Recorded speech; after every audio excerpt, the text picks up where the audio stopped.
to If These Walls Are Talk. If These Walls Could Talk. Oh my God, I can't speak. No, I can't speak. So I'm Wendy Stuart. And I'm Tym Moss, and I'm reaching in for my phone because it has my calendar on it, and I forgot what all I've done this week. I thought you were feeling yourself up behind you there. That's what it looked like for a That second. could be That too. could be too, but I can't speak because we are knee deep in the holiday season. I have to tell you, by the time Christmas rolls around, girlfriend needs a rest.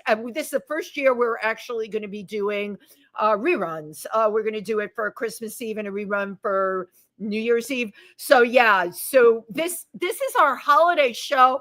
And before I even get into like the amazing guest that I begged and I waited and I wanted him on so much. And when you meet him, you'll understand why. Oh, it's but going to be a good show. Wendy and Tim have been meeting themselves coming around corners. On Sunday, or was it Saturday? Saturday, I did the 12 Drugs of Christmas with the Imperial Court. Really important about using your talent to raise money, right? Mm-hmm. We raised money for the Pink Nail Society. Do you know what that is? I don't. I didn't either. Why didn't we know this? Because you know what they do?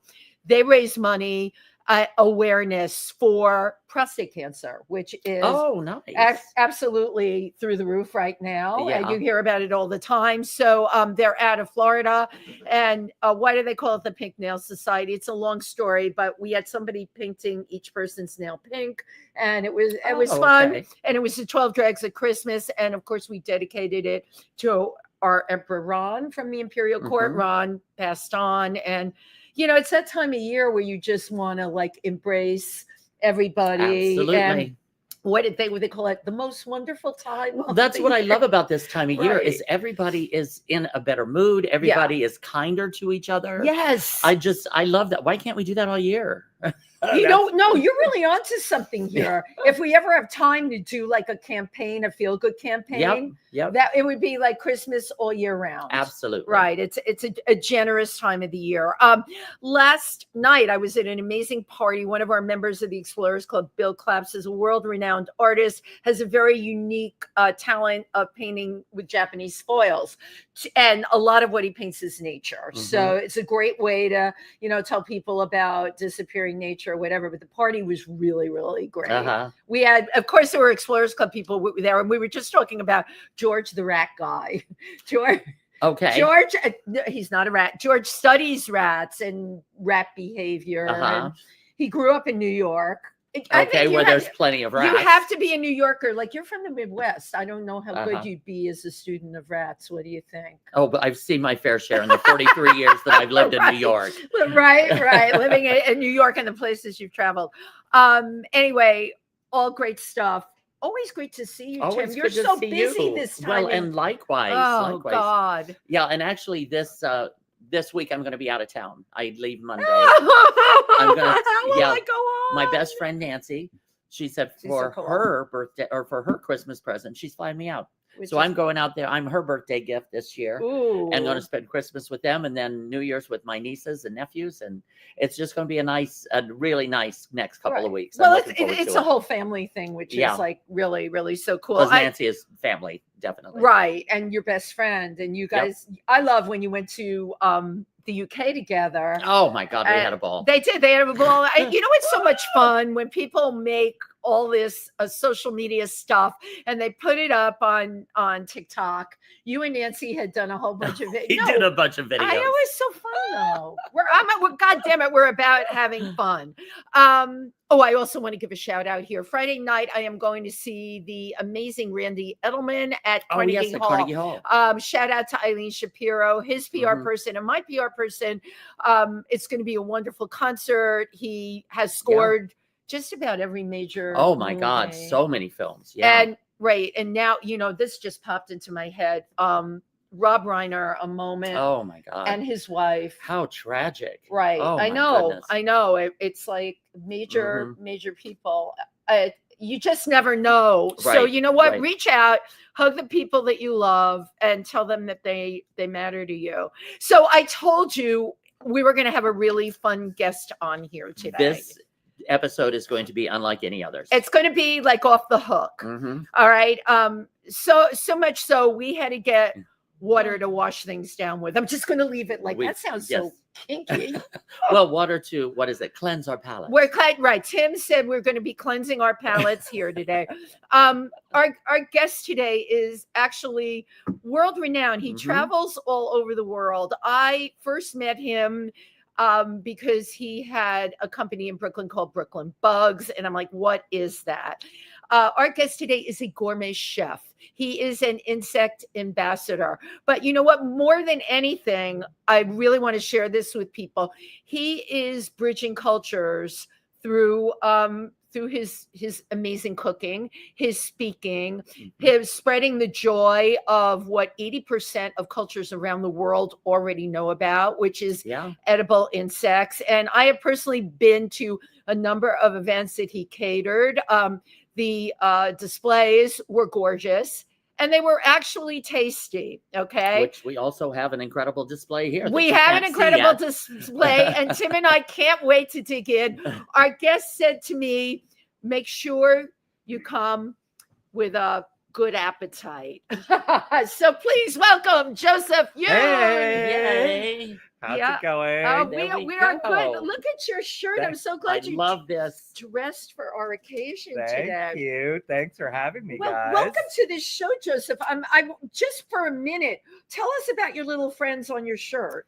Well, I just love that when my friends see anything that's bug, arachnid, arthropod related, they're like, Joseph, we must get this for you. And my friend was at a thrift store and she was like, this is amazing. She saw it. She's like, Joseph, I hope you don't mind.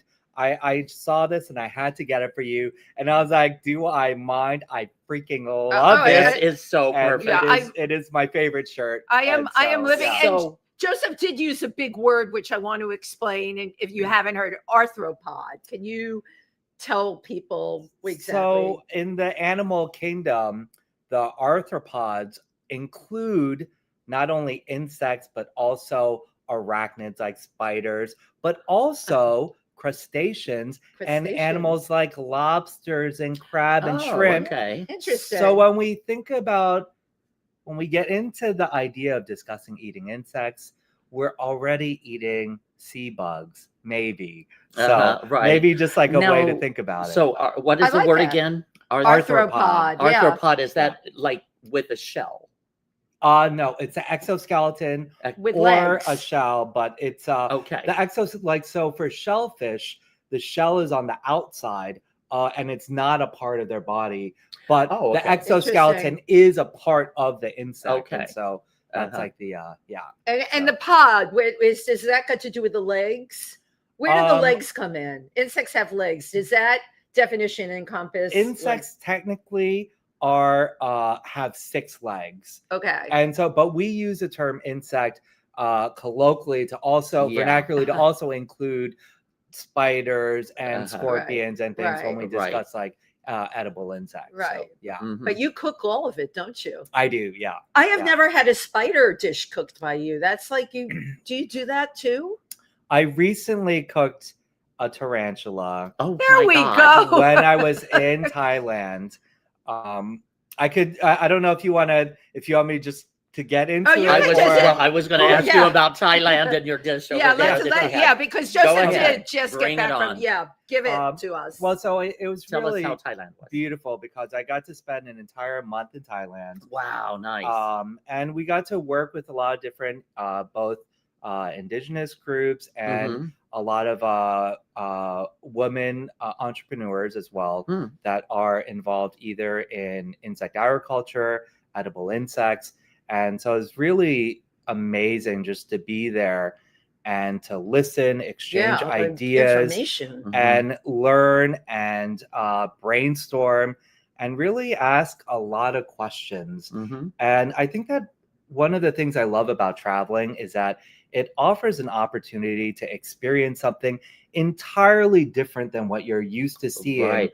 And so if it doesn't push me and challenge me to think differently and to be able to really put me in a different area where I can learn and push, then it's like, why even bother? Right. And so I usually really spend as much time out of my hotel room. But in the case, I also spent 8 Days in the Jungle, hour and a half southwest of Chiang Mai. Wow. And so that was like in more of a that was in like an immersive. open air cottage sort of thing. And how cool. and so, but it was a really, really just Now, incredible experience. Did you have any challenging culinary experiences while you were in Thailand? Yeah. Did you push yourself? Well, so the tarantula dish was really interesting because the people that were hosting us, they're the Korean people, right? And I will elaborate. When you see the pictures of the people with the gold rings around their neck, that's a stereotype. It in English we spell it like you would spell Karen, K-A-R-E-N. That's what I was. They pronounce it Karen or Korean. And so one of the things that they eat. And I've eaten, and they're also refugees from Myanmar, and they started immigrating hundreds of years ago and are still coming in. But one of the things that they eat is a tarantula, and they have a specific way of preparing it. They have ways of preparing it, but more so even catching it. Oh, that's interesting. Right. Wouldn't you be terrified to like go out and catch a tarantula? How would you catch a tarantula? Do you have a tarantula net? Or a hook? No, a net. Well, so first you find like where the nest is. So they dig into the ground, right? Into the hillside. But it's a hole. So it kind of goes in. So it's the hole we found was rather significant. And it's it has a specific look to it, so that you know that it is a tarantula den. They do. Yeah, I did, Tim. That sucker came out of the hole when I was in Central America. I was looking in a hole thinking it was a snake, and his furry little self came crawling out. I almost died. Yeah. Right. And I think that it'll be important for us to also talk about the why of eating insects and everything, but let's continue with the tarantula. And so they take like a shovel hoe and they kind of dig into the hillside, right? And about 3 feet in, maybe a little bit more. So they dig in quite a ways. They're digging deep. Yeah. So it's like 2.5, 3 feet maybe. Wow. And then like when they kind of feel like it's getting close, then they take more of a different tool that's a little more delicate. And they expose the tarantula, and of course it's going to be furious, right? Oh yeah. And so it's rearing up. Well, now is there just one in one of these burrows? That's a good question. There's only one. Oh wow! When they nest, she might have laid a bunch of tarantula babies, but it was lovely. But it was just her, and he just reaches in there and grabs her right behind the neck and thorax with his hands. With his hands, yeah. This is amazing. And to me, it's like wow, that's a big wow. Because this tarantula is like really, and it was huge. It was can you show us like with your hands? It was about the size of my hand, right? I would think though, Tim, it would be easier to grab if it's the size of your hand. If it's smaller, I'm not going to be grabbing it no matter what size. And it's also like kind of like the legs are kind of in. So, but that's a relief that the legs are in. The thing that to me was a little, for me, a little sensitive about this is that what a beautiful creature. Yeah, it's a beautiful. That's what I get. Yeah, perfect creature. Probably over 10 years old. Oh my goodness! Just this beautiful creature and. Living its tarantula life. But the respect that I have to have is that this is literally what they've been doing. It's their culture. Hundreds, if not thousands of years. Exactly. And so for me to experience it was really special. That would be. But this was a part that's a little. I want to give a little warning if people are a little sensitive to this. This is a sensitive-oriented show today, so let's go for it. Yeah. So he takes the tarantula on a bamboo and.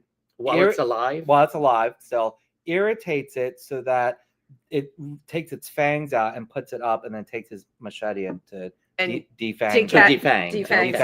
the tarantula, and so we take this like incredibly hostile tarantula, and now it's just like, well, I mean, we just like rendered it like it was essentially like you took everything away from it. Yeah, and so we were able to handle it and. And so it's like with great respect in order to do this. And if it were for the sensationalism and the disrespect, then I wouldn't even be involved with that. But I have a question. Once you defang it, they've defanged it. They do that in the process of getting ready to cook it, to prepare correct, it to eat. They're not going to like throw the poor But thing now- out in the jungle after this. No, it's because Yeah. waste nothing. They went right. Right, That's an yeah. important But now fact, is this done for a specific celebration, or is it a common thing that they do like once a week or so? Or is it a special thing? It's a very special thing. I would think at so. another time, it was probably more prevalent, Mhm. but now they have more access to other foods that they can get. Right. And so it was a special thing, and they We're they honoring actually you though they, too. they Yeah, actually I did it figured, because of me. Right. Yeah. Yeah. But You're it the was, honored but guest. I'm just thinking that it was kind of, it's kind of like we have tarantula tonight. Like wouldn't it be like a special dish? He actually called his grandkids to show them the tarantula, Mhm. Right. and because it really was huge and beautiful. Wow. And so the for me, when I've prepared tarantula, depending on what species it is, a lot of times the ones that I get in South America, in the Southwest in America, where I procure them, I use a torch to remove its urticating hairs, because if you eat it, it would be incredibly problematic. The ones in Thailand they have the hairs, but they're not the same irritants, and so you don't have to do that. That's interesting. That is a very interesting thing. Yeah, it's different. And so they can cook the tarantula with the hairs, but the fangs have to be out. Now, how did you learn to cook the tarantula? Is it boiled? Is it fried? So the manner that we prepared it there, we put it in aromatic water. So they put ginger, lemongrass, chili peppers, and garlic, and just kind of like blanched it. Is that like boiling it? Yeah. It's got blanching. It's not like you're immersing the whole thing and just like boiling the heck out of it. But it's more the idea that you'll kind of like simmer it a little bit in relatively shallow water and take it out, not to boil it until it becomes totally mush or whatever. Yeah. Wow. So we boil it. We boil it for about 5-7 minutes, and then take it out. And to me, I think that they're so beautiful that I like to prepare them in its entirety so people can see. Yeah, I could see how you would put it on absolutely. on a plate and present it. Do you guys eat sushi? Yes. Yeah. You guys ever hear of a spider roll? Of course. Right. So they use a soft shell crab for that roll. Why don't we consider? And so the tarantula, what I like to do is actually do a tempura batter on my tarantulas. Right. And when I fed it to so many different chefs and people, it's like, think of a soft shell crab, and it's remarkable. They're both arthropods. Right. So they have a very similar flavor, actually. Interesting. I thought you were going to say it tastes like chicken. Tarantula just tastes like chicken. Thus far, I've never tried an insect that tastes like chicken, except for when it's boiled in oil that had a lot of chicken frying in it. And then when they fried the insect, I was like, this is literally the first insect. It tastes like chicken. It's like, oh, it was fried in the oil that we've been cooking the chicken in. How about we try something now? Yeah. And then we will get back. Then we'll get back to You told Tim and I to come with an appetite. So what do we say? So the first thing that we have. Thank you for taking care of me, Tim. And here's some water for you. So black ants have formic acid, which they use as a defense mechanism. And so if you think about acid and acidic flavors, what flavor do you think it would kind of have? Acid and acidic flavors. Yeah. But kind of a strong so an acidic sort of flavor, like soury flavor. And so what I made here is a black ant I'm gonna hold it up for the camera. Compound butter. Oh my God. A little difficult to see. No, we got a good picture of it. Okay, it's on bread, and I'm bringing it close. I use like a close. Space Invader mold because I love it. I like to have fun. And so on a Space Invader mold. So this is kind of like ant butter. Butter ant. And actually it also does have cricket powder. And with a little cricket powder. And scientifically speaking, there's a science paper out that talks about how cricket powder is a flavor enhancer depending on what food you pair it with. And so if you want, I took this out like earlier this morning. I was walking in the cold. I don't know how easy they'll spread. If you're a big butter lover, you could just kind of take a little bite out of it. So feel free to try spreading it, or eating Okay. it, but maybe we could all try it. And something Okay. that Something that we like to try to say spread it is a little bit. maybe over. Oh, there we Yeah. go. Okay. Yeah. And maybe what we can say just as a little pun intended There is we go. bug appetit. Bug appetit. Okay, So wait. this Let is, me just so this hold is on. ant butter. Yeah, this is black Or ant butter and it with has a- ramps as well. with ramps is a and with cricket, cricket powder. and with cricket powder. Yeah. Okay. Cheers. Bon appetit. Bug appetit. Mm, Mm. it's quite good. Oh my God, that's delicious. Mhm. But It's very creamy. it's very creamy. How do I But know it has such an interesting flavor. I could actually, I'm tasting, I think, the cricket powder. How do I know when I've gotten the ants? This has a very distinct flavor that is almost like a little lemony and oniony, garlicky, Savory. Yeah. and the thing is, like, when you eat food, just say you love garlic. It's not like you're going to take a whole garlic clove and pop it in your Right. mouth. You want to find balance and like Right. make something tasty. Good Right, point. with the aroma or the. And so I try to find a really beautiful balance. And to me, this black ant ramp compound butter is more It's really delicious good. than regular butter. Right. Easily for Mhm. me. And so that's why I try to think of not like, let me put so many black ants in there that it's the only thing that you'll taste. 'Cause Right, then that's right. too much. Right. You know, It- it's it- got such a nice It balance of does. flavor. And I'm a butter person, and I have to Oh, tell this you, is this has got a delicious. kick to it, and it's very good. I never knew I liked ants.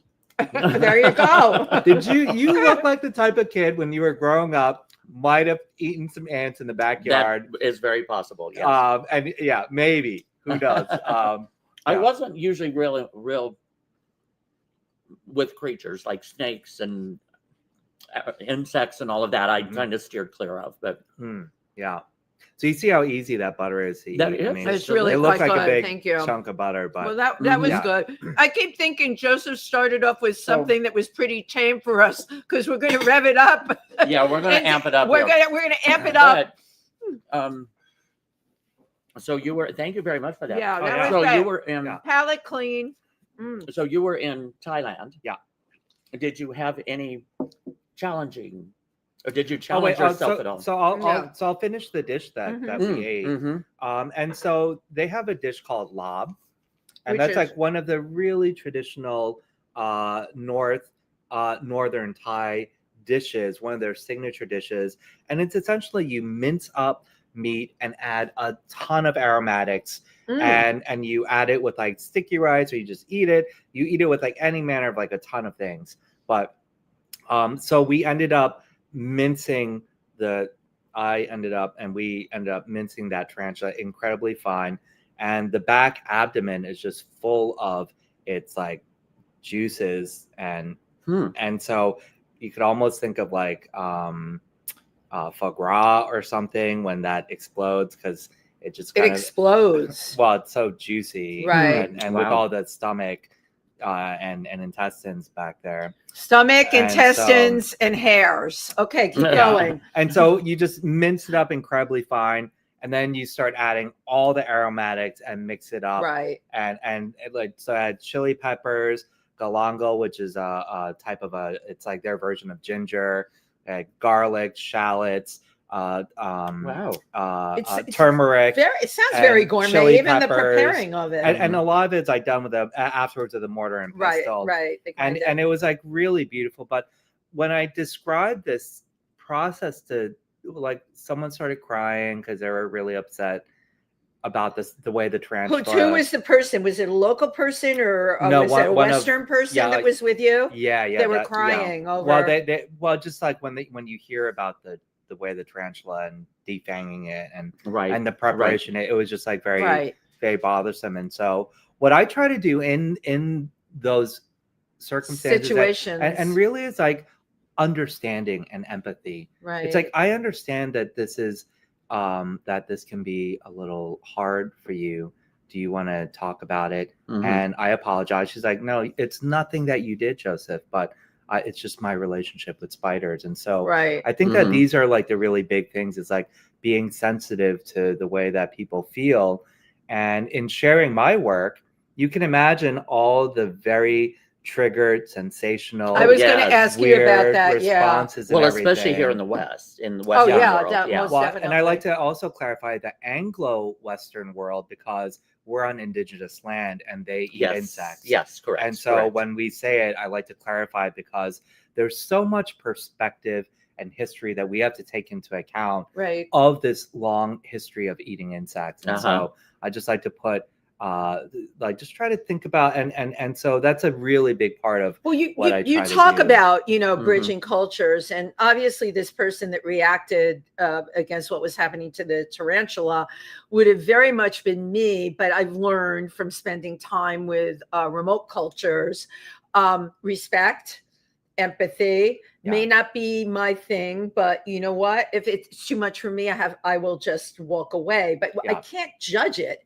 because it's them, it's what they do. And it is, you said it, from the beginning of time, people have been eating insects, and somewhere along the way, and even in cultures like in Asia, it became like the poor people were doing that, right? It's not something people want to, no, but they had that stigma to it. Well, exactly. Right. That is a stigma and a trope that I am battling right now. Yeah. And so I want to just be very clear on that. Yeah. And also maybe we can share like why I'm doing what I'm doing. Yeah, absolutely. Because like we've been talking for a while about like the whole tarantula preparation and everything. Yeah, the process of it. But before we go into the stigma, the why is that the UN's FAO, Food and Agricultural Organization, they issued a report, Edible Insects, Future Prospects for Food and Feed Security. And in it, they talk about what is a sustainable way that we can feed the world's population. And they did not say this is a silver bullet, the only solution. Of course, But it's something that we can consider is, what is edible insects and insect agriculture's impact on global food systems? And how can we address sustainability, environmentalism, conservation, health and nutrition, workforce activations and livelihoods? And these are all part of the great scientific reasons of why we should consider eating something that has been eaten since the beginning of human evolution, that we know has all these positive benefits, but has these like tremendous stigmas for a lot of us here in America. And so for me, it was like that journal piece published by the FAO is my guiding North Star and principle, knowing that the science is there to potentially do so much good. But what can I do with what the skills and the abilities that I have to then maybe focus on something else besides the science, because they're doing all the science. What if I just put my colorful bohemian personality into and culinary skills into talking about the deliciousness? Absolutely. Then the sustainability, health and nutrition. So to flip that sort of order from like going, hey, we should eat bugs because it's sustainable, to hey, what about a new ingredient, new for us, in food, with over 2,000 new species and flavor profiles and textures? And that's what I was wondering, is there such a thing as like insect farms or bug farming? Yes. And if we can't go out into the ecosystem and just collect all these insects and but you've done that. You've done it with cicadas. You've gone out and collected them. Yes. Nothing is so linear, and these are very complex questions. With cicadas, they come out en masse with evolutionary strategy of predator satiation, and they come out by the hundreds of billions, if not trillions, for the time. And so what I collect does nothing. It does nothing to their population. Their population. Balance for everything.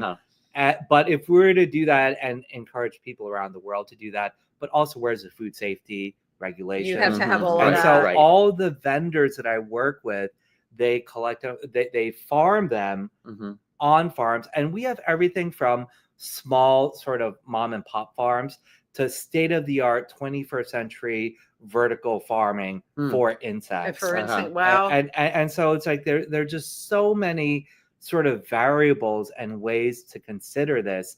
And so that's part of what we're trying to share is like, hey, you might think you know edible insects because you know eating, you know what insects are, but we lack the knowledge and imagination to be able to really know what it is. Like, oh, wow, that butter has crickets and black ants. And it tastes delicious. And if I just eaten it, maybe I wouldn't have known that there were even insects in there. Absolutely. Yeah. So you're bringing up for me the psychological aspects. I'm going to take it back to something you said earlier, the crab, right? Yeah. We have no issue eating crab or any of the shellfish, shrimp. There's like some fish I can't even eat because it's too slimy. The texture, the texture grosses me out. Oysters, you know, people love oysters. Right, you love oysters. I can't even go near them. So my question is this: how did it become that things in the ocean are totally acceptable to us, and yet you put an insect out there and people, what do you think is going to bridge that? Conditioning, cultural. I mean, there's a lot of things. The main thing is the cultural thing, because do you really want to know what's in a hot dog? Yeah, right. It's horrible. Do we really want to peer into how animals are being farmed and just the horrific conditions to getting from the animal on the farm to the package in the is horrifying. A lot of the organizations, when they put that stuff out there, my fabulous friend Daniel Simmons, who's a vegan, he was constantly bombarding me with things from slaughterhouses. I'm like, you just have to let it go with me, please. Don't keep sending me this. It's just upsetting me. I'm still eating meat because psychologically, now I'm gonna go have a hot dog and think about psychologically, you can shut your brain down, right? Like Tim and I, people attack hunters all the time. Tim and I are not out shooting our food. Yeah, we bring it in. We go to Trader Joe's because the prices are good. And it's so removed, removed. Because you will buy it in probably like some kind of packaging where you don't even recognize the animal anymore. That's the whole it's a psychological. And we associate it with a finished plate of food. Yes. Correct, and for a lot of people that don't know about what edible insects can look like, they still associate it with the pest that's like biting them or something in their house that they don't want. Cockroaches, and we're trying to think about redefining what edible insects are, where they come from, the cleanliness of them when they're being reared, the husbandry of insects, and eventually then what it can look like when it's eventually plated and how we can then enjoy it. Well, that was for me an eye-opener. I've been at some of Joseph's events. They're so beautifully displayed. Speaking of plated, how about we try one more? Okay, so this is actually, well, let's go savory again. Okay. And I actually didn't open this one because this is the buggiest dish that we have. Okay, let's go for it. And so instead of opening and having you guys look at it, I actually wanted the first reaction of you guys seeing this, because you will see a slightly larger whole insect, but it's in a dish that you guys may already enjoy. Okay. Guacamole? Guacamole. With black ants and grasshoppers. Grasshoppers and black ants. Okay. Here we go. Can everybody see grasshoppers and black ants? Can I smell it? Yeah, please. Yeah, I want to look at it a little. Smelling is. I can smell the ant thing. Tim, it smells a little like got that from the butter, right? So. Oh my goodness. Okay. I love that you smelled it, and it's actually something that I encourage for a lot of the foods. And I should have said that for the butter. Thank you, Wendy. You're on the team. I'm on the team because smelling informs us so much of flavor. Absolutely. And if you think about when you have a cold and you can't taste your food, or COVID, or COVID, And so that I'm so glad that you decide to smell it. So this is just very simply avocados, a little salt and pepper, and a little bit of lime, and then I put. The insects will be really what I think can let this shine a little bit. The grasshoppers are fried, have a little bit of lemon, lime, and chili and salt. And so it's what a is little flavored. The specks? And the specks are the black ants. Or black ants. Yeah, that's the black ants. So I have a question about the grasshoppers before we dig in. Where are their legs? I have a psychological thing with the legs. They're removed. Because the legs were removed because of that reason. Okay. And not everyone will do that, but some places do, some don't. But sometimes the grasshopper's legs, they can also be a little irritating. So and if someone just like swallows it, like it could get so they choke to death on a grasshopper. No one is choked to death. No, this is not a cicada. This is not a cicada. This is or a cicada. Cicada is similar to a grasshopper, is it? David Attenborough says cicada, so you're totally. You say cicada, I say cicada. Cicada. Okay. What is in this cracker? It's just a tortilla chip. Just a tortilla. Had I the time, you see, I'm asking on this show today. I'm asking what's in. Had I the time, I would have made this with cricket powder in it. Oh, interesting. With corn. Okay, here we go. We're gonna go for it. Yeah, we have grasshopper. The legs have been removed. We have again ant eggs, right? No, they're just the whole ant. The whole ant is in here, and nothing but the whole ant. Okay, bug appetit. Okay, bug appetit. Cheers. Okay, here we go. Oh, good. Oh, yeah. Oh, that's got some tang in there. I love this. Is really good. And again, I could have added 100 grasshoppers but it's like, we want this to be a delicious experience in how we would literally eat it. You are so good at this. And you could he is a gourmet chef. And you could scoop up 2 or 3 of them if you want. Or just like the black ants, what have you. But okay. To me, I'm doing another one. In addition to the black ant, I got a grasshopper. Cricket ranch butter, I prefer my guacamole now with insects. Interesting. Yeah. And so this is one of my favorite ways to eat the guacamole. And so thank you for trying it. Oh my God, of course. I have questions, of course. So I'm not really tasting the grass. I now can taste the ant. Maybe try grasshopper just by itself. Is that okay? Tim, oh my God, Tim took the grasshopper that I wanted. You had to do that. Okay. Let's do it by itself. Oh, that's good. It's kind of fried. Yeah, fried with like a little salt. So in I forget what they call it now, but in Seattle, Seiko Field, it has a new name now. They were selling the grasshoppers as a snack there and selling out every day at that over there. Yeah. So yeah. Who knew? I enjoyed. Are you okay? No, the grasshopper got caught. Did it really? And my throat going down. No, I'm taking water. I'm glad we had this suggestion to have water. Yeah.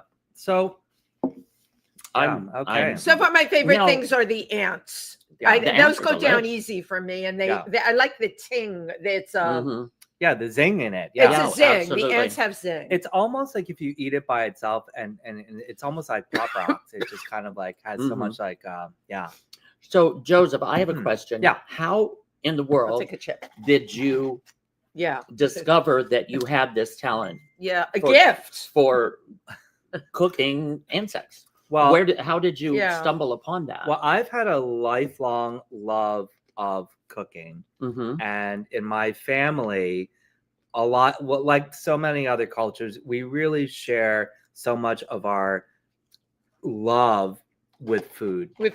Yeah. And so, and your ethnic background is I'm Korean American. Okay. And so much of my life has been like around the kitchen table, eating, and really my family, like just food and love is really synonymous. Yeah, a lot of cultures. And so as I got older, I just have had this love affair with food and a great respect for the whole process of where food comes from, and a respect for food cultures.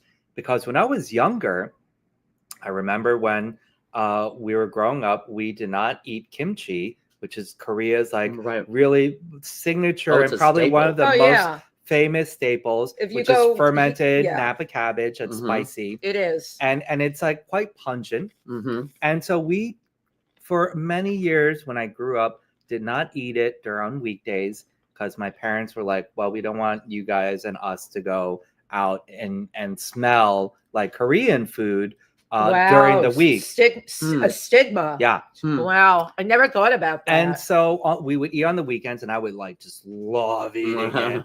And now that there's a more appreciation for Korean culture with like K-pop and K-dramas and Korean food. And oh my God, we go all over Manhattan. Now kimchi is everywhere. Kimchi is everywhere. Isn't that amazing? And so that's part of changing mindsets and the cultural acceptance, which is part of what I'm also trying to do again with edible insects is how do we think about and start introducing this in manners that will allow people more opportunities to try it and have a better understanding of like what it is in recognizable food.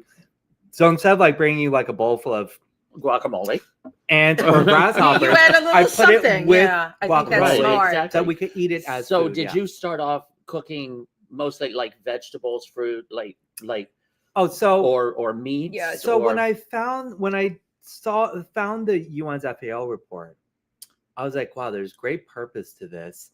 But right now, there's a really missing elements right now.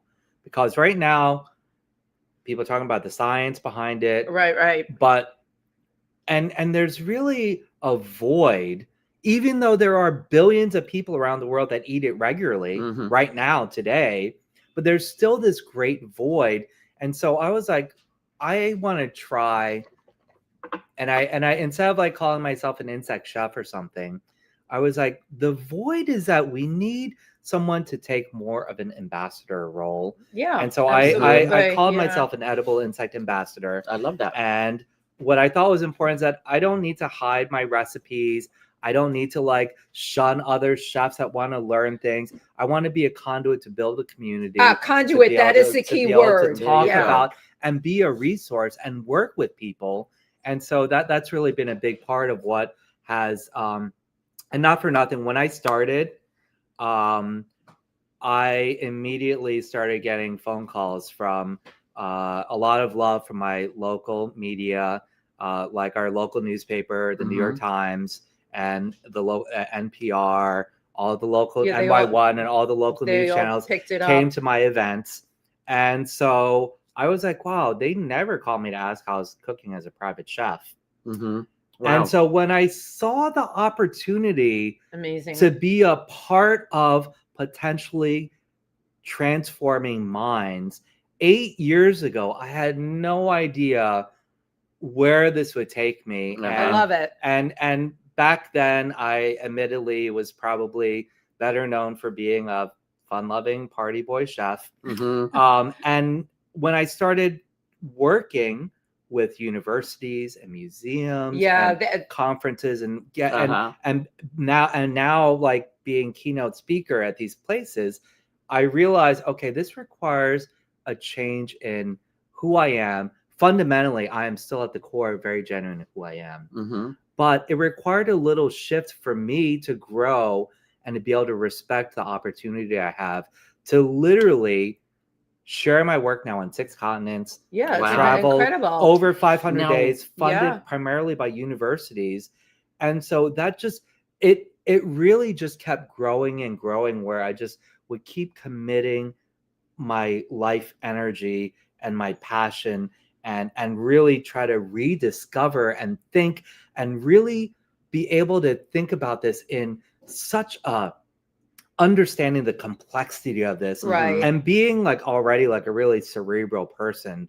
I just thought about like, what are ways that we can be part of this, and what are the most impactful, meaningful ways that we can engage with the world, given this platform and the opportunity to be able to share so much of my work. Now, another question I have is, like, your recipes or the things that you did, were those you being experimental, or was it more learning from other cultures how they prepare these dishes, or a combination of the two? A combination, but essentially every single dish that I've ever created that I love, or any dish that I try that I love, I think about how can I bugify it.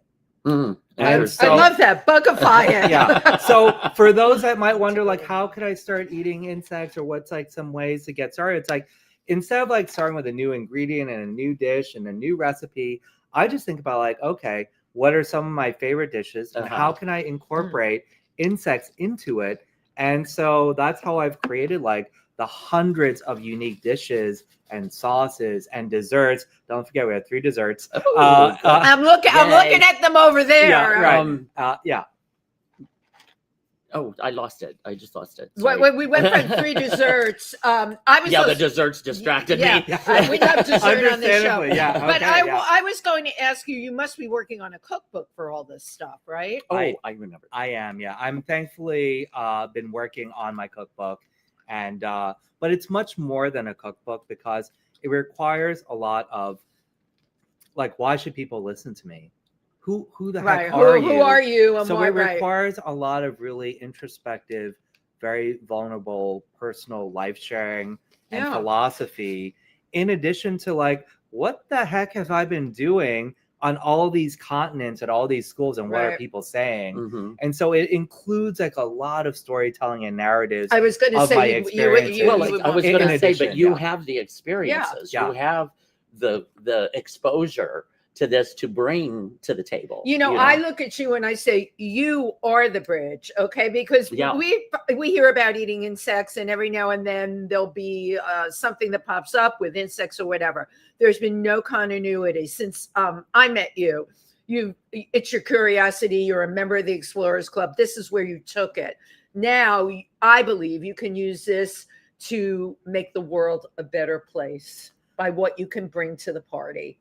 That's all any of us are trying to do. I mean, right? Yeah. That is actually you bring that. Thank you so much for. It's okay. I'm eating everything. That's very kind of you to say, and it's literally been a big part of my mission, is that with this opportunity to I've spoken for my largest audience this year at 1,300 people, right? And given this opportunity, it's like, not everyone needs to know all the nuances of edible insects at these big audiences. And so it gives me the opportunity to talk about what's the most meaningful thing for me. And it's really like, if we have the opportunity to find great purpose in our lives and find something that's more meaningful than just us, like step outside of your ego and what you are doing to something that's much bigger. And for me, that involves environmentalism, sustainability, health and nutrition. And literally, I'm getting ready to put something out about how the work I do with edible insects touches on all 17 of the UN Sustainable Development Goals. Wow. That's amazing. And so with this, it's like when you find purpose and can do that, it will give you conviction to believe in what you're doing. And in doing so, a lecture that I gave last year at Cornell, I was at the Royal Planetary Solution Fellow at Cornell, and one of the responsibilities was to give a lecture for 250 first-year students. And the lecture I gave was on conquering fear. And very appropriate with what you're doing. Exactly, right. And so instead of talking all just about edible insects, to be able to come up with these ideas of how we can find purpose, have conviction, and be freaking fearless. Well, and to move into that, effortlessly, yeah. And so I've been very grateful that it's been very natural for me to go through this, and for a lot of my friends, when they see me on TV shows or giving my lecture, they're like, Joseph, we love that you're just still yourself. Like some of your like attitudes in life may have changed, like partying or stuff, like, and also I'm older, but they're like, the core of who you are that shines through. And I love that is, it's not like, oh, look at Joseph pretending on TV. No, you are. I could just be like so authentically myself. Absolutely. And talk about this. That's something that's been really your brand is totally you. And I love that. It kind of is. You're kind of like, the Martha Stewart of the insect world. Who knows where this is going to go? Hopefully I'll avoid the whole prison thing that she did. Yeah. But kudos on her for not ratting anyone. I'm going like, all right, I'll do my time. She did her time. She is the goat. Right? I mean, I love She walked in with her head held high. I have a question for you. Yes. Say there's people out there that want to start experimenting or trying with this. It's not like they should go to Central Park and start digging up some bugs and go fry them up. No, because they have to be clean. How would you recommend someone who might be curious to start moving in that direction? Yeah. So one, I largely discourage people from foraging for it because what about the risk of pathogens, contaminants? Right. That's what Tim said. What is it? Insecticides disrupting the ecosystem, and who knows what all those things are. So for me, if you're interested, go to bricklandbugs.com. What is it? Wait, Brooklyn Bugs. Brooklynbugs.com, and we have it on the banner. And that will I have a link in the store that has a 15% discount from my two main vendors, Thailand Unique and Three Cricketeers. And you can get what is it called? Three Cricketeers. Yeah. So they're a husband-wife team that's based in Minnesota, and they have a cricket farm there. Wow. And Thailand Unique, I just went and visited them in Udon Thani, in the northeastern region of Thailand. Right. And they have this massive factory. It's the world's largest edible insect factory that processes all these different insects. And it's just really in Thailand. I just happen to think. So what would that be? It's not vegan. It would not be like if you eat insects. So but technically, they are in the animal kingdom. Okay. So they're technically not vegetarian. Would it be carnivore? Although a lot of vegetarians have been eating my insect dishes because it's sustainable. If you're vegetarian for sustainable reasons, a lot of people will still eat it. Yeah. If you're doing it for the sanctity of their life, then maybe not. Mm-hmm. But I like to say that maybe then you're ento is the Greek derivative of insects. Ento. So I would say entotarian. Or insectivore. I've heard that. Or a bug eater. I mean, you could do one. You're a bug eater, Tym Moss. Yeah, I am today.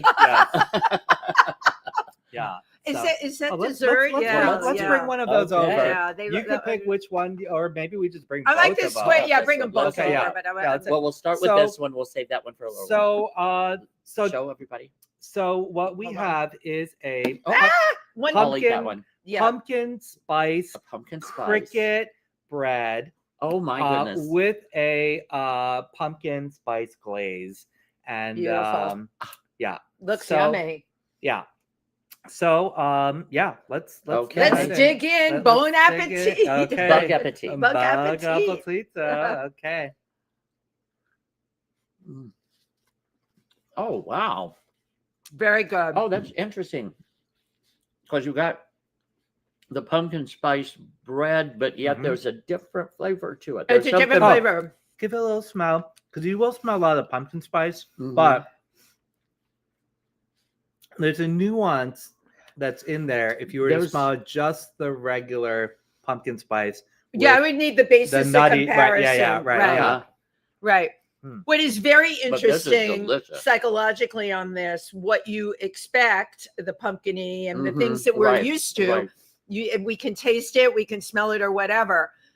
There's something a little different, but if Joseph didn't tell me that the crickets were in there, I wouldn't know. Absolutely. I have to say, what is interesting that he's done today, when I've had some of his dishes, I was at an event that Justin Fornell from Discovery gave, and we had roadkill that night, but Joseph also did some beautiful bug dishes.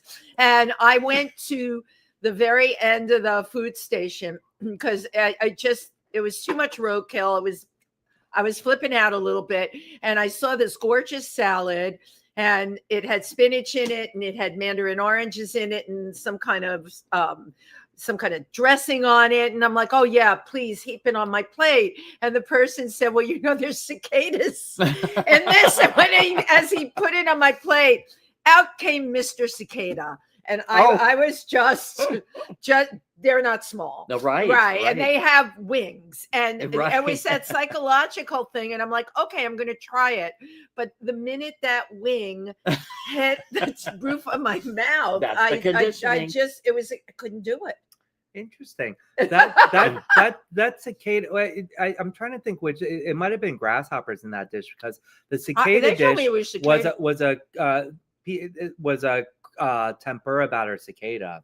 So it was like super a very delicate, crispy. It was crispy. Cricket tempura batter that I make.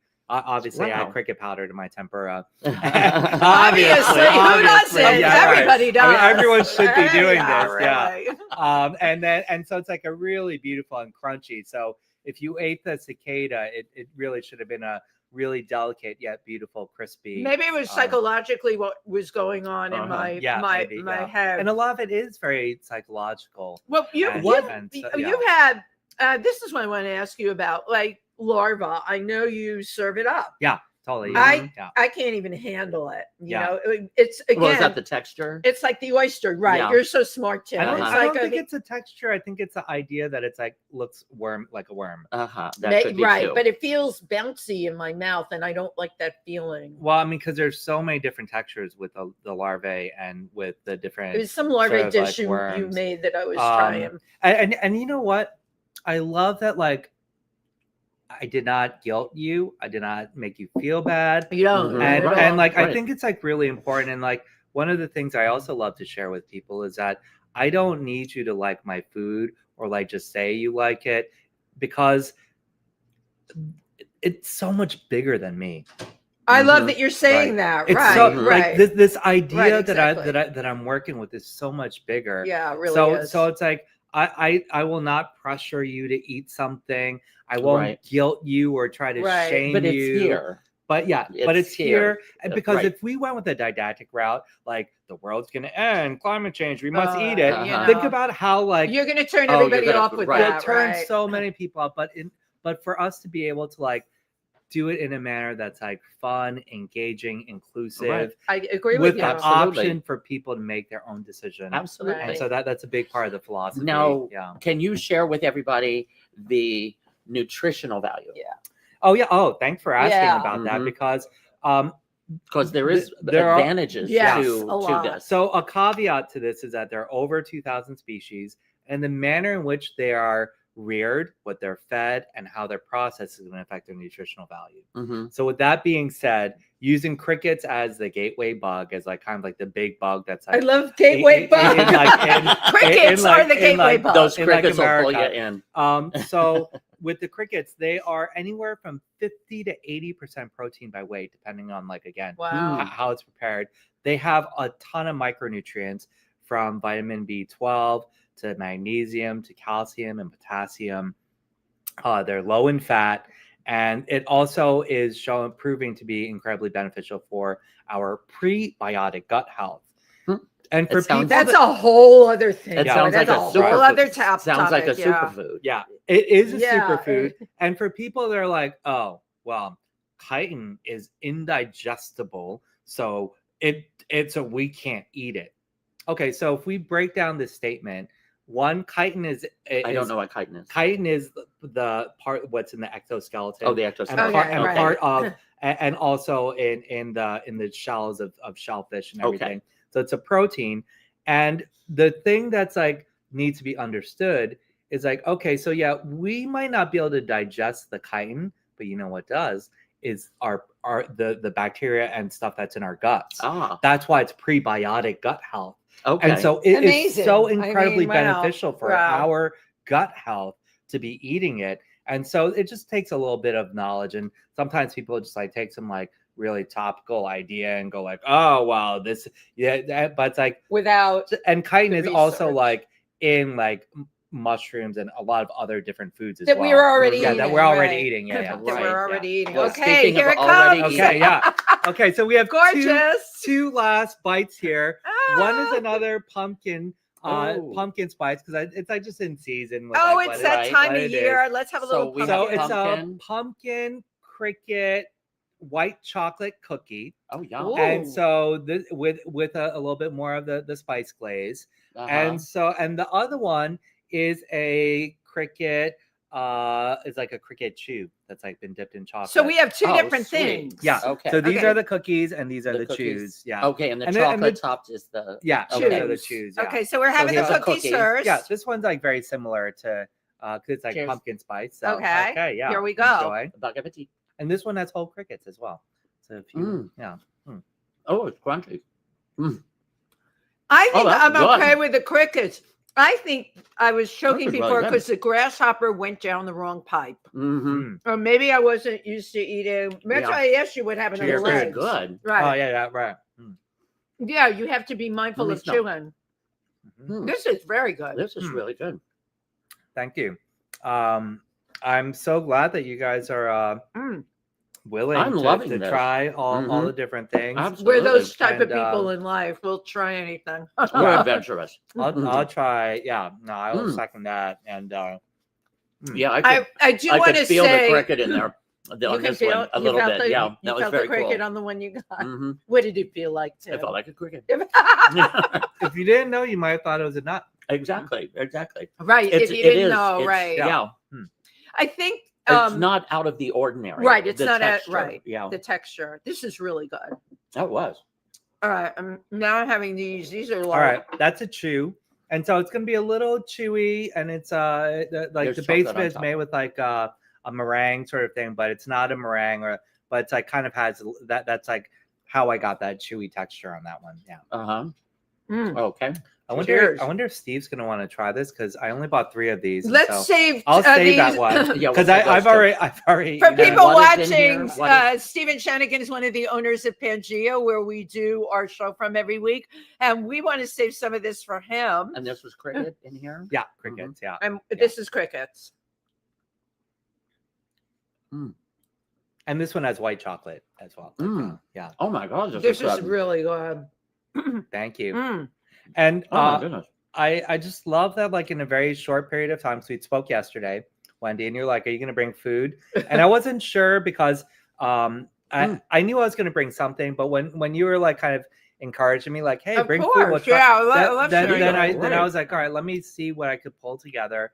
And so I'm glad I was able to bring like a pretty diverse range of food for you guys to try. It's all really tasty. Yeah, and obviously, if we had like a heat source and I had an oven. Or so then I could prepare like more food. But this is all just like kind of like, hey, let's just set out some food that doesn't require any heat or anything. So and it's delicious, absolutely delicious. So I'm curious with, because you've really put your name out there everywhere. You're very much in demand with what you're doing. Has anyone reached out to you about doing like private events for them, parties where insects are served? Yes.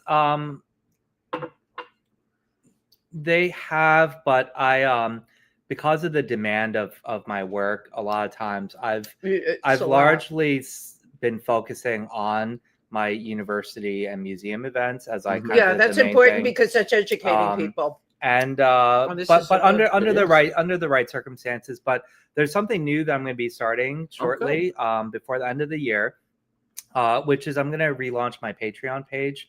Because one of the things that I found is lacking is a community. Because if you guys are like, we tried eating bugs, like now what? Yeah, right. And so I want to be able to provide a community where people can like kind of have, and it's going to start with like a $1, $3, $5 level, but it's also going to offer like an opportunity to be a title sponsor for expeditions at a much higher level monthly. But and then having like there's one tier where you could be a part where I'll customize a recipe for you every quarter. So you tell them, so we'll be on an interview. I'll be like, Tim, who do you want to cook for? What's your favorite dish? What do you want to do? And so I'm getting really creative, and we're going to have like forums and people can vote on like what dish they want to learn to make for the quarterly dish as well. And so that's like something that I'm trying to do to like try to build a bigger community so that people don't feel alone if they just buy some bugs off my website and don't know what to do with it. Yeah, right. Now,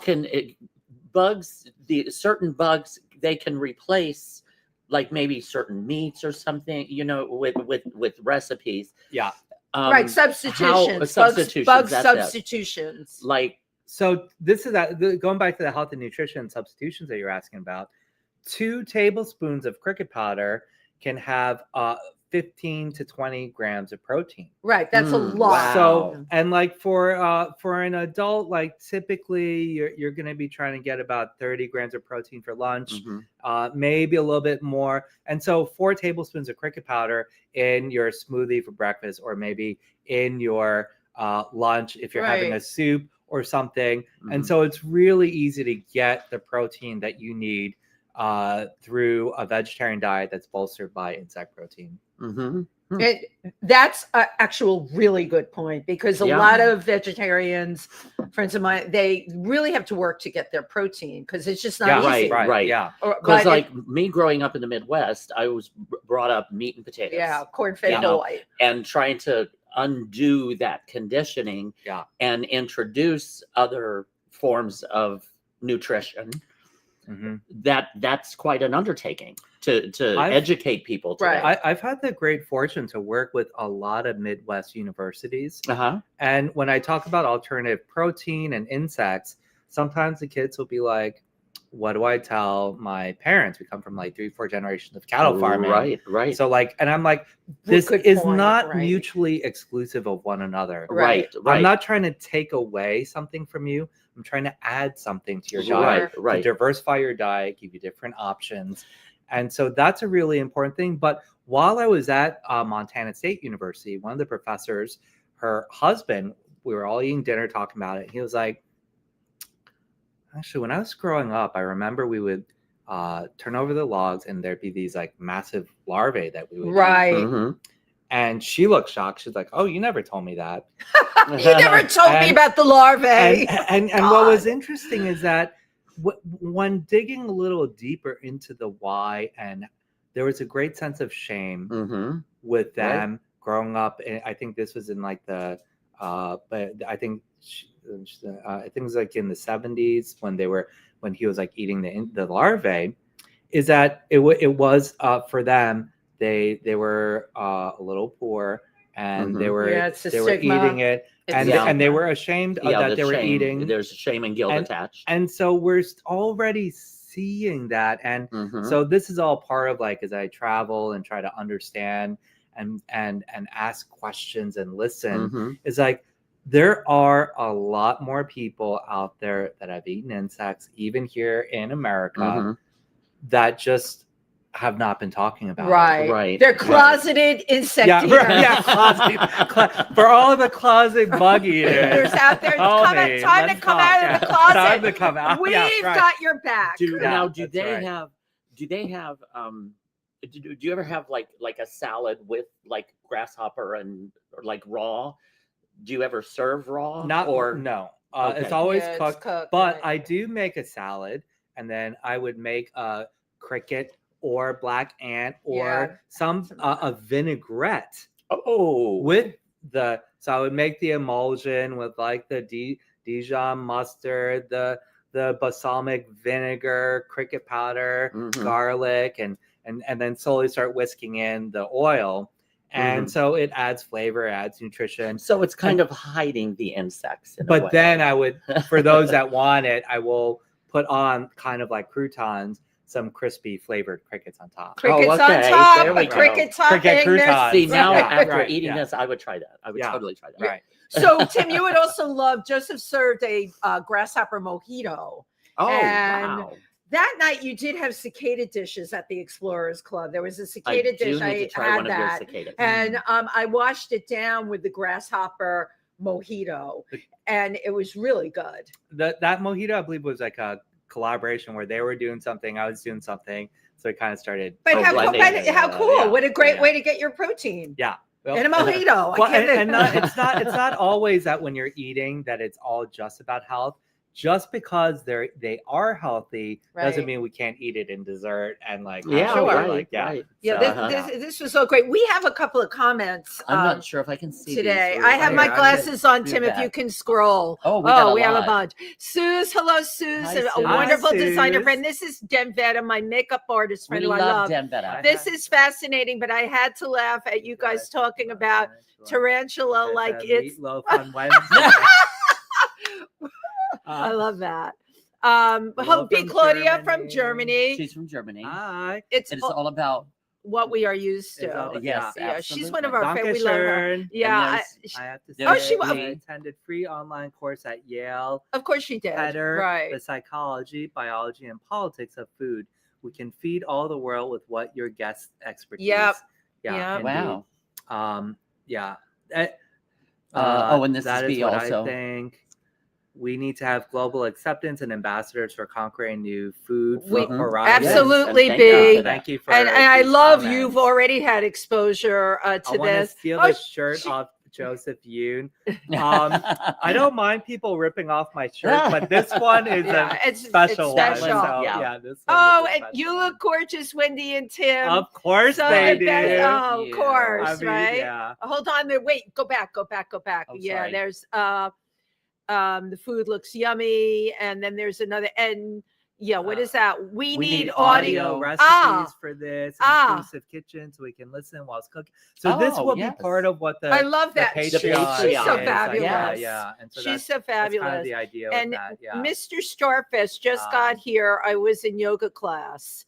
Okay. I don't know who that is. Oh, that is my amazing friend Prince Fleet Easton, celebrity extraordinaire out of Palm Springs. Hey. Calls me his Aunt Lucy. Here in Palm Springs, we have an excess of crickets that get in our houses. Now I know what to do with them. You see, Prince. They can end up in your soup. There you go. Practical applications. That's what we're all about here on If These Walls Could Talk. You have been as delightful as I expected. Wonderful. You and I love getting your word out, because here's what I believe as you do. If we are going as human beings to evolve and share amazing things, which is what it's all about, one really good way to do it is just by getting out there, talking about it. You know, when you're talking at universities, if you're up in Thailand and people are already eating insects there, you're getting knowledge, but you'd be preaching to the converted, as we say. When you go around this country and you can share this with the students. Unfortunately, that's not the case. I don't know how much time we have. We I have could do much as you can. Okay, I could do it briefly though. But in Thailand, very sadly, they're losing touch with the culture. I knew you were going to say that. Because of globalization. And the kids are seeing like, oh, no one on my TV that shows and movies that I'm watching, they're not eating insects. Oh my goodness. So let's eat this like processed, let's eat McDonald's. Yeah. Right. And so that's a big part of my work is like, okay, how do we bring dignity and respect to this? I love it. Practice? Right. I love it. And be part, and also as the industry is burgeoning in Anglo-Western cultures, because it is a multi-billion-dollar industry right now. Right. But all the indigenous voices and groups that have long been doing this are not a part of that business because they're dying off, and it's not going down to their kids. How do we create a seat at the table for the people with this ancient practice? And what I think is that they are part of unlocking the ancient future. Right. Yes. What can we look at to the past in the ancient that has occurred that can help us solve problems in the future? And how do we pay respect to these ancient practices and learn from it, instead of like just destroying their land and way of life and continue growing as humans? Yeah, you know, exactly, and continue growing. It's interesting because tattooing, right? Like when I was growing up, like bikers did it or whatever. Now all of these, like my daughter who's in her early 30s says, all of these girls in Brooklyn, they don't even know the meaning of a tattoo, and it's true, but I've spent time with tribal cultures where they're completely body painted all the time, as they have been. But there is a reason for that. But for hundreds of years. But the fact that tattooing has caught on to the degree that it has, I can go to any club in Brooklyn and people are tattooed from head to toe. I'm thinking, with you being the insect ambassador, you can be that person to bring the change, to take the word of what you're doing and get it out there. You could be the one. It's just, you know what? It's just going to take this to catch on. Right. Yeah. And you also need a couple bug tattoos. And you need some bug tattoos. I have virgin skin, but I am open. And I'm hoping to get my first tattoo actually sometime. And one more suggestion. You could, if you can find out someone to make these kinds of shirts. This is great. You could sell these on your website like hotcakes. You know what? You are so right. Yeah. I'm all about that. Good merchandise. Good merchandise. Tim, right? We would buy them in a heartbeat. But I was just going to say that coming into this, I have to admit that I was a little nervous about tasting this, but it's all been wonderful. It's all been great. It's been wonderful. If people just tried these. And I didn't give Tim any backstory other than I said, I've got somebody from the Explorers Club coming and on. We're eating bugs. Right. And we're going to be eating bugs next week. But I didn't call him this week or text him anything or make nice on him because I wanted it to be like a fresh, new, oh my God, this is so amazing experience. Yeah, and it was. You know? Well, I have to say, I'm really grateful for you guys having me because you guys have, for everywhere that I go, there's a different audience. Of course. The different hosts like have different things to share or like the different perspectives. And each one of these opportunities allows for me to be able to like reach different people and engage. And so I'm very grateful to be able to share a little bit of my work and passion and worldview and edible insects with you guys and your peoples. Yeah. Well, you're my favorite bug boy. Oh, thank you. What? Real quick, what do you have coming up next? So I'm currently booking 2026, and so I'm talking to a lot of really great universities and museums right now. And I'm also planning a couple expeditions. Sweet. I very sadly not returned to the Sariaku antenna in the Amazon. Right, I never even got into that. And so I really want to be able to return next year. So I'm planning an expedition, which will be open if people are interested in joining the expedition. Wonderful. Will there be a toilet? It's so important to me. I ask that question. Yeah, for the most part. I mean, the most part. Yeah. I would love to do that. Also planning a return to Thailand with like the different people that I've worked with there. But really finishing my book, launching the Patreon, and really just being present. Yes. Yeah. A lot of times hard. A lot of times showing up is like such a big thing. Absolutely. And to all the people out there that may be going through things, I want them to feel seen.